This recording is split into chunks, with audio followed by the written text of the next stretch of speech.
БМВ и Рено Дастер столкнулись вечером на улице Челюскина. По предварительным данным, ее устроил водитель немецкой иномарки, который не учел, что движение в этом месте одностороннее и вразрез правилам выехал на дорогу навстречу потоку машин.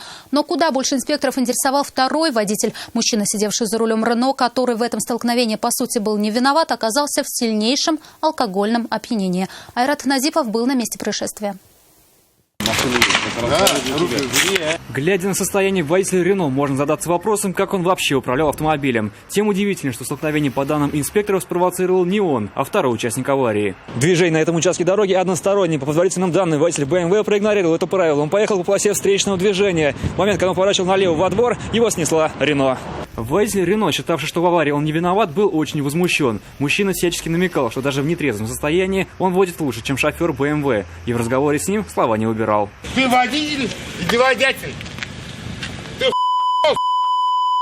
я тебя поимею потом.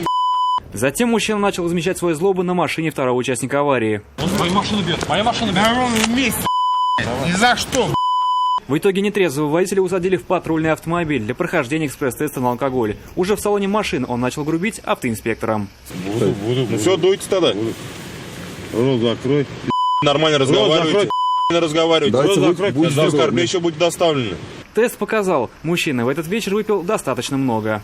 Результат 1,421. Оба автомобиля покинули место происшествия на эвакуаторе. Разница лишь в том, что Рено отправилась на штрафстоянку. Теперь его водителю за вождение в нетрезвом виде грозит как солидный денежный штраф, так и лишение водительского удостоверения.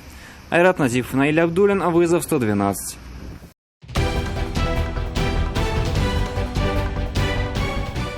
Происшествия и аварии, трагедии, героизм спасателей и сила закона в программе «Вызов 112» на сайте tnv.ru и на YouTube-канале ТНВ.